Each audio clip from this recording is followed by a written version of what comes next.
Cuando pensamos en la trilogía de Batman, de inmediato nos vienen a la mente algunas escenas y frases icónicas. O mueres como héroe, o vives lo suficiente para haberte convertido en villano. No es quien soy por dentro, sino lo que hago lo que me define. Y no es que esas escenas sean malas ni que sus significados sean débiles, al contrario. Pero hay otra escena a la que nunca he visto que nadie le preste atención, pero para mí es, sin duda, una de las escenas más fuertes y verdaderas de la trilogía. Y digo esto porque revela una verdad polémica y controvertida sobre el sistema y la sociedad en la que vivimos. Una realidad que muy pocos logran ver. Esa escena ocurre en la última película de la trilogía, El Caballero de la Noche Asciende. Quien siguió toda la saga sabe que esta película inicia con un tono distinto al de las dos anteriores. La ciudad parece más segura y controlada. El crimen organizado fue contenido, muchos criminales están presos. Incluso varios jefes del crimen están tras las rejas. Pero la verdad es que todo ese orden fue construido sobre algo frágil. Fue construido sobre una mentira. Digo mentira porque si volvemos a la segunda película recordaremos al fiscal de la ciudad, Harvey Dent. Él era llamado el Caballero Blanco de Gotham, el símbolo de la ley, el orden y la justicia, en medio de una ciudad completamente corrompida. En ese entorno, él era la esperanza que todos necesitaban. Alguien con valor para enfrentar el crimen sin máscara, y eso era inspirador. No es de extrañar que rápidamente se convirtiera en una figura popular y la gente creyera en él como la salvación. Yo creo en Harvey Dent. Yo creo que con él, Gotham puede sentirse un poco más segura, un poco más optimista. Pero entonces surge otra figura, la figura del Guasón, que entendía como nadie el poder de los símbolos. ¿Dónde está Harvey Dent? Él rápidamente se da cuenta de lo que Harvey representaba y sabía muy bien que destruir su figura era una de sus cartas para instaurar el caos en esa ciudad, porque así la esperanza del pueblo sería corrompida, y eso es exactamente lo que él hace.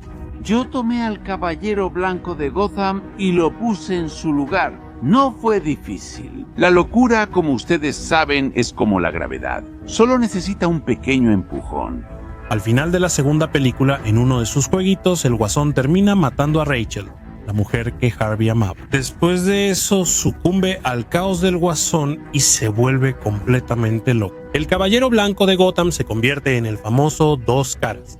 Deja atrás todos esos símbolos y la moral que antes representaba. Ya no cree en nada. El mundo fue cruel con él y ahora quiere devolverle esa crueldad al mundo. Y empieza a castigar a todos los que, de alguna manera, considera responsables de lo que le pasó. La única moralidad en un mundo cruel es el azar. Pierde por completo sus principios y valores. Secuestra a la familia del comisionado de policía Gordon para que él sea castigado, así como él lo fue, perdiendo a sus seres queridos por el azar y la crueldad del mundo. No vas a lastimar a mi familia. No solo a la persona que más amas. Pero cuando Harvey está a punto de asesinar cruelmente al hijo de Gordon, Batman aparece para salvar la situación. Harvey muere en ese momento, y Gordon y Batman se ven ante un dilema: revelar la verdad sobre Harvey al pueblo y lanzar a Gotham de nuevo al abismo de la desesperanza, o esconder todo y transformar la figura de Harvey Dent en el símbolo eterno de justicia de esa ciudad. Nuestra oportunidad de arreglar la ciudad muere con la reputación de Harvey. Apostamos todo en él. La gente va a perder la esperanza. No la van a perder. Nunca van a saber lo que él hizo. Ellos eligen la mentira. Batman asume la culpa por los crímenes y toma el papel de villano en la historia. Yo maté a esas personas. Eso es lo que soy.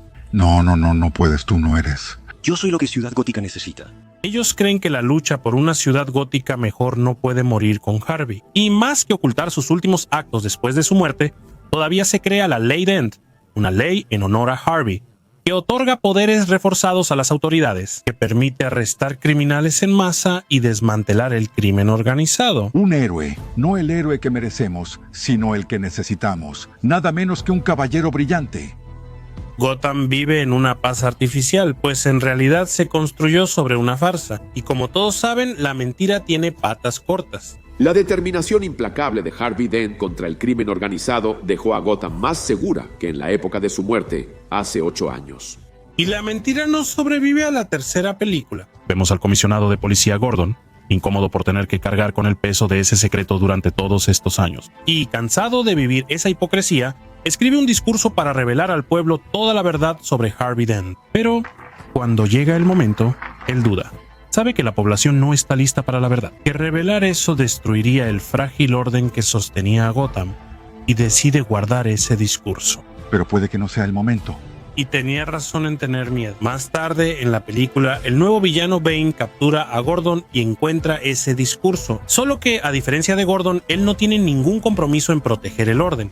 Al contrario, él quiere instaurar el caos. Entonces, delante del pueblo y de los medios, él expone toda la verdad. Les voy a decir la verdad sobre Harvey Dent. En palabras del comisionado de policía de Gotham, James Gordon, Lo que Gordon temía está sucediendo. La gente descubre que su confianza fue traicionada, que miles de criminales estaban presos basándose en una mentira, y Gotham se hunde de nuevo en el colapso. Hace 8 años encerraron hombres en Blackgate sin libertad condicional por la ley Harvey, que se basó en una mentira. Y es en este escenario caótico donde viene la escena que quiero destacar. Gordon está viendo por la televisión cómo el caos se apodera de Gotham. A su lado está John Blake, un joven policía idealista, tal vez uno de los últimos que todavía creía en lo que la policía debería representar: la verdad, la justicia y el deber de servir. Blake veía a Gordon como una excepción en ese entorno, como alguien que todavía se mantenía limpio en medio de una corporación casi completamente contaminada por la corrupción. Pero ahí, en ese momento, él descubre que incluso Gordon, el símbolo máximo de integridad dentro de la institución, también había participado en la farsa. Eso lo rompe por dentro. Se indigna y Gordon trata de justificarse. Llega un punto crítico en que la estructura falla y las reglas dejan de ser útiles. Se convierten en cadenas que permiten que el mal continúe. Algún día podrías encontrarte con ese momento de crisis. En ese momento, ojalá tengas un amigo como el que yo tuve, que meta las manos en el lodo para mantener tus manos limpias. Para Gordon, mentir fue un mal necesario, la única forma de evitar que la ciudad colapsara. Pero Blake no cree esa excusa. Sus manos están muy sucias, comisionado. Traicionó lo que representaba. Para Blake, los fines no justifican los medios. Él cree en la honestidad y que hacer lo correcto todo el tiempo es la única salida.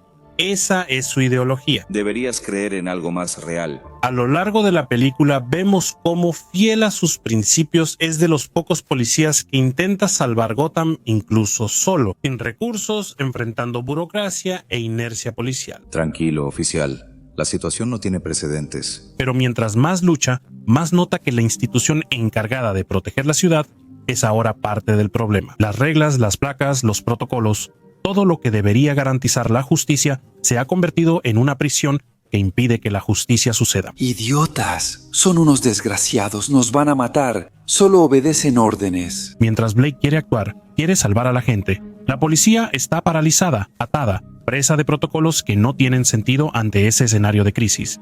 La situación cambió y sus órdenes están desactualizadas. Soy policía como tú y voy a cruzar. Al final explota su frustración. Ve a Batman salvar la ciudad solo y se da cuenta de que si dependiera de la policía, de la burocracia y de todas las normas que ellos defienden, la ciudad nunca habría sido salvada. Por eso, justo después de la victoria, Blake tira su placa.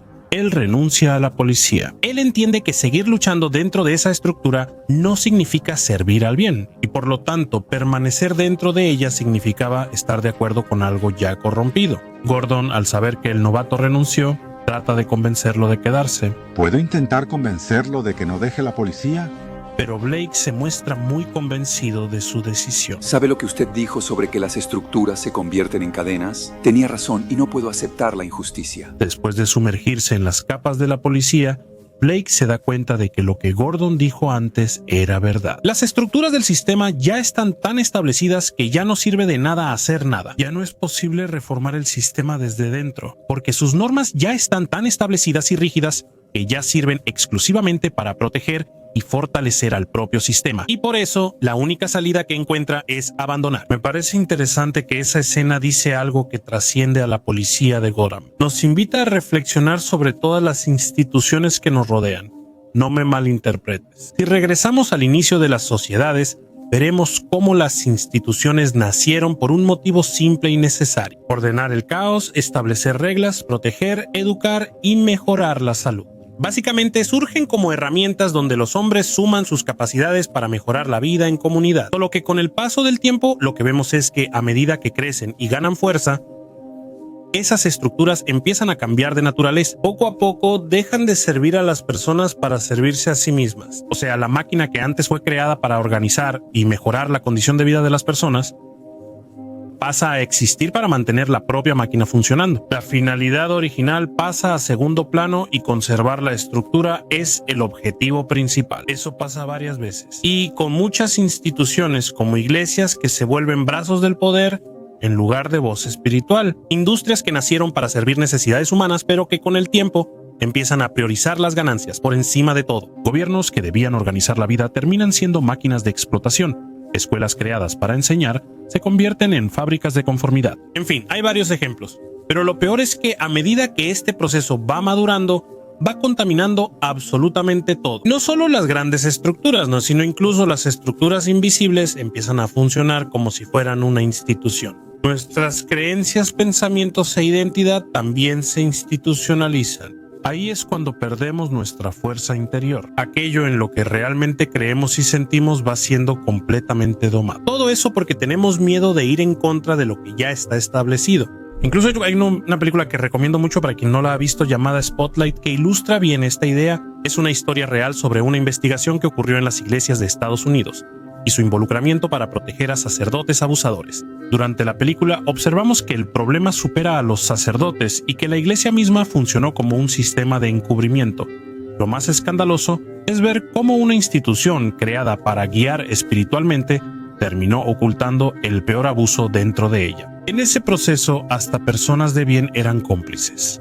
Muchos sabían y callaban. Algunos por miedo, otros por vergüenza o por pensar que ir contra la iglesia sería sacrilegio. Muchos fieles, en desacuerdo con ese absurdo, cerraban los ojos, ya que enfrentar a esa institución implicaba rechazo, aislamiento y perder su protección simbólica. La perversidad surge cuando la institución es tan fuerte y sagrada que nadie la cuestiona. Pongo como ejemplo a la iglesia, pero esto va más allá. Es el retrato de cómo los sistemas humanos con el tiempo se volvieron dueños de las virtudes que algún día decían proteger: la fe, la justicia, la educación y la libertad. Todo lo creado para servir al hombre acaba volviéndose en su contra. Lo irónico es que seguimos creyendo que esas instituciones están por encima de nosotros, como si fueran algo aparte del hombre. Puras, incorruptibles, sagradas, pero no lo son.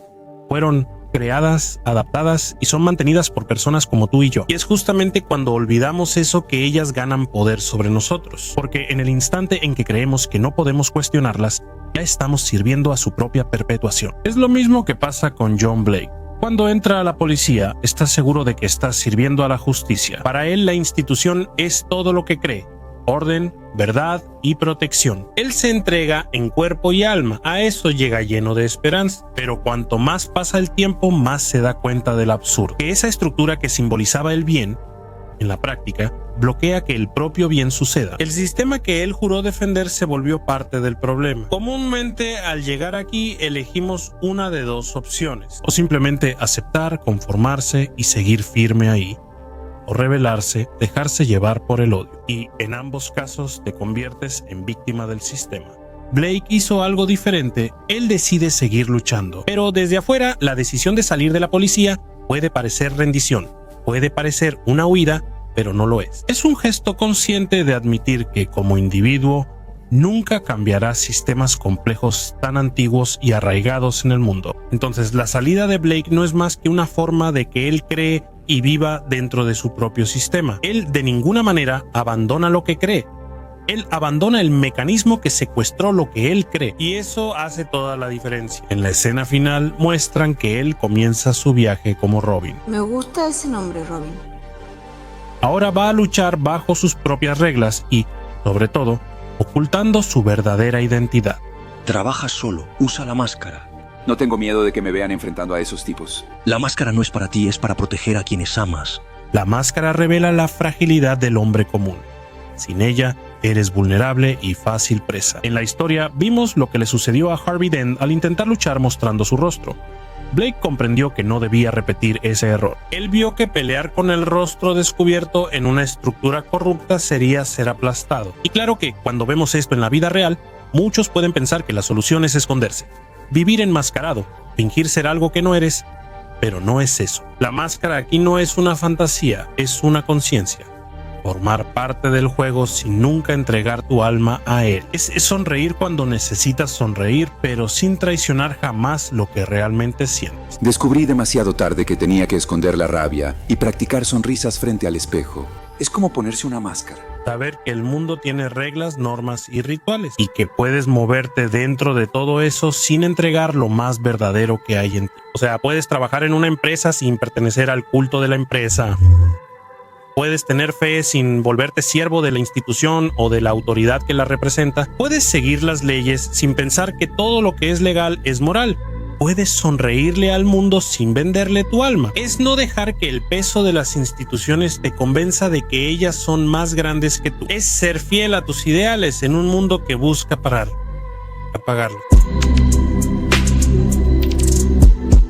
Ven a conocer y sorprenderte con mi serie La llave de las 3 dimensiones. Te llevo a otro nivel de conocimiento sobre el mundo y ti mismo. Quien compre la llave tendrá acceso gratis a mi otra serie sobre poder, donde hablo de control, persuasión, manipulación, seducción y más.